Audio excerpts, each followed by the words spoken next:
everyone.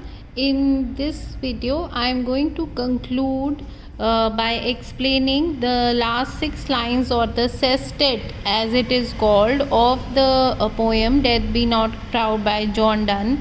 And it is a poem which is a sonnet, but it is a Petrarchan sonnet. That is why I am talking about a sestet, because we have done the octave earlier, and in this video I am going to finish with the sestet. In the previous 8 lines, the poet had stressed the fact that the body dies but the soul remains alive. So the soul is immortal. Basically, the theme of the first 8 lines is the immortality of the soul. So the soul is immortal, and the meaning of immortal is अमर होना, हिंदी में जिसे कहते हैं. तो जब आत्मा अमर है तो डेथ कोई चीज़ ही नहीं है. This is what he had proved in the first 8 lines. And now we are talking of the last 6 lines and the sestet. And here if you look at the first line here, which is line number 9. Line number 9, he addresses death again. He says thou. Thou, I have told you many times in the octave also that thou is an old English word for you. So he says thou art slave to fate, chance, kings and desperate men. So line number 9 is very interesting, where the poet is trying to tell us, and I am going to write over here in line number 8 basically what the poet wants to say. If you can look at the line also and the explanation that I am writing over here, he is telling death. The poet is telling death that you are a slave. So the death is not just powerless, it rather, so death is not just powerless, it is also under the command of others like a slave. So here it is an imagery that he creates, image of death as a slave. A slave has no free will, वो अपनी मर्जी से काम नहीं करता. So death is under the will of number 1 fate. Fate means destiny, किस्मत. जो जिसके साथ जो होना है वो उसकी किस्मत में पहले ही लिखा है. Death has nothing to do with it. This is what he says. The second thing is chance. Chance, you can say, chance means accident. So things happen by accident and not by anybody's will. The third thing he says is kings, is by the order of the ruler. If the ruler wishes to give death to somebody, then he has the power to do it. Death itself has no power. Okay. And the last thing he is talking of desperate men. So desperate men, by that he means madmen. So if a man kills somebody, so that is his fate. That is the fate of the person, that he was killed by a madman. There is no reason behind it. So he says death. So in the very first line, he has even more degraded the image of death, and it is like a slave to fate, chance, kings and desperate men. Now let us look at the next line. In the next line, it is even more mocking, because he says that death, dust is again an old English word for does with poison, war, sickness dwell. So these are the 3 things. We have short questions on these 2 lines so many times, and coming this line also. So the first 3 lines of the sestet actually give us 3 short questions. for which you have to write these. According to the poet, death is a slave to whom? So you have to say fate, chance, kings and desperate men. According to the poet, death lives with whom? Because the meaning of the word dwell is lives. So he stays with, lives in the company of poison, war and sickness. We already know what is the meaning of poison, war we know, and sickness we know. He says these are the three things that bring death. So death lives in the company of such degraded things as poison, war and sickness. Now in the next line he says, and poppy or charms can make us sleep as well. Now again a very beautiful comparison to make. He says somebody who takes Poppy, Poppy Hindi में अफीम कहते हैं, तो आप drugs कह सकते हैं. So drugs can make a person go to sleep. What kind of sleep is that? He has already made the comparison of death and sleep. Sleep is like a short death. So if somebody takes drugs, he sleeps soundly. It is as if he is dead. If charms are worked on a person, what is the meaning of charms? So charms means magic, and poppy means, you can say, drugs. So sometimes with a magic spell also somebody can be made to go to sleep. जैसे वो एक story थी where the princess goes to sleep for 100 years, Sleeping Beauty. In Sleeping Beauty, the princess goes to sleep for 100 years because of a magic spell after she eats the magic apple. So obviously in that also sleep is like death. So he says, why is death so important? Why do we give any importance to death when drugs and magic can also make us sleep the way death can do it? So there is no importance of death.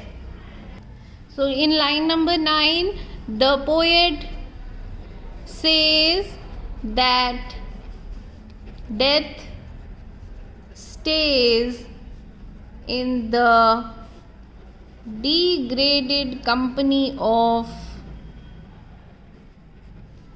poison, war and disease, sickness. This is what he says.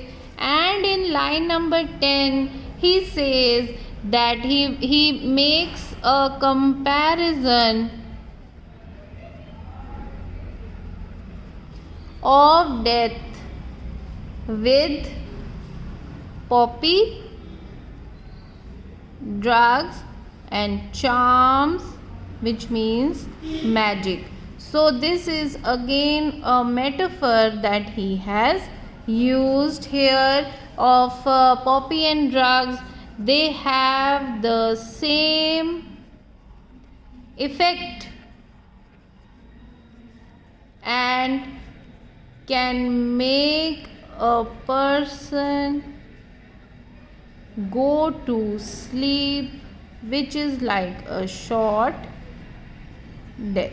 So he says, why is death any important if poppy and charms can do the same thing? Now line number 11, if you look at line number 11, he says, and better than thy stroke. He says, I would like to die having some drugs or magic on me rather than death. So that sleep is better which is given by drugs or magic, poppy or charms, than you. And then he says, why swellest thou then? Now this is this last here, this here, it is like a rhetorical question. It is a rhetorical question. He just, with this question, he is not asking anything from death. It is just teasing death. जैसे हम किसी को कहते हैं फिर किस बात का घमंड है, it is asking the same thing. Why swellest? The word swellest means proud. Why are you so proud then? This is what he is asking. Why are you so proud then? This is the simple question that he is asking. Rhetorical question वो होता है जिसका कोई जवाब नहीं होता, ये सिर्फ किसी बात को स्ट्रेस करने के लिए, जैसे यहाँ पर वो डेथ को टीज कर रहा है, टीज करने के लिए वो कह रहा है किस बात का घमंड है तुम्हें. And we come to the last two lines, and the last two lines are in line number 11. It is a rhetorical question. I don't need to write the question again, but in line number 11 the poet has asked a rhetorical question. In line number 12 and 13 you will see that it is like a conclusion. It is like a conclusion of the theme. He has already explained the theme to us, and now in the last two lines he is just concluding his point, something that he has already said. And I am reading these last two lines here in front of you. He says, one short sleep past. What is one short sleep? Again it is a metaphor for death. Again and again the poet is using the same metaphor for death, of death as a short sleep. One short sleep past. Past here means after. After a short sleep, we wake eternally, and eternally means forever. And death shall be no more. Death thou shalt die. वो बहुत easy भाषा में, बहुत simply, लेकिन एक बहुत बड़ी बात कहता है कि उस एक छोटी सी नींद के बाद जब हम उठेंगे, वेक का मतलब है उठना, नींद से उठना, वो उठना परमानेंट होगा. उसके बाद दोबारा आंखें बंद करने की ज़रूरत नहीं होगी. It will be like a permanent awakening. And death shall be no more. और जब हमें दोबारा मरना ही नहीं है, क्योंकि आत्मा जो है वो डेथ को पार करके अमर हो चुकी है, तो जब दोबारा मरना ही नहीं है तो डेथ हमारी हुई या डेथ की हुई. ये बड़ी बात वो लास्ट की लाइन में कहता है, that it is not us. ये हम नहीं है जो मरे हैं, रादर डेथ खुद ही मर गई है. तो आखिरी दो लाइनों में उसने अपनी पहली दो लाइनों वाली बात प्रूव कर दी है कि डेथ की डेथ नहीं हुई है. इट इज़ कि हमारी डेथ नहीं हुई है, it is actually death which has died. So I am just writing the meaning of these two lines over here. The poet says that death is just a short sleep.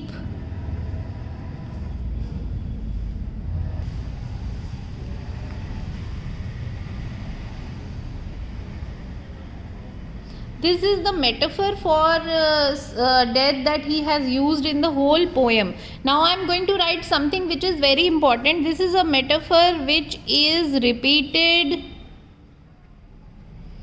many times in the poem, and when the same metaphor is repeated again and again, please note that it is called a conceit. This I had written in when I was telling you what are the characteristics of a metaphysical poem. If you remember, I had given you the characteristics of a metaphysical poem in the very first lecture of this poem only, and I had told you that in a metaphysical poem the poet uses conceits. तो यहाँ पे मैंने conceit आपको समझा दिया है. जब एक ही मेटाफर बार बार पूरी पोएम में यूज़ होता है, if you can see over here, ये वो पेज है which I had written in the first lecture only. Use of elaborate. Elaborate का मतलब होता है बहुत लंबे कंपैरिजन यूज़ होते हैं, एक्सटेंडेड मेटाफर. ये जो है ये इसको कंसीट कहा जाता है. और आप समझ गए होंगे what is a conceit now. When a metaphor is repeated again and again many times in the poem, that is called a conceit. And this happens in the poems of John Donne a number of times. Now I am explaining these last two lines. He says, the poet says that death is just a short sleep, and when we awake after it, it will be forever. We will, here we का मतलब है soul, never die again, because we have awakened forever. It is death which dies. So the soul remains forever and death dies. This is the conclusion of the theme, and very briefly I will just read these lines in Hindi again now. Poet कहता है कि death तुम कुछ नहीं हो, तुम खुद एक स्लेव हो. स्लेव का मतलब होता है नौकर. नौकर हो किसकी?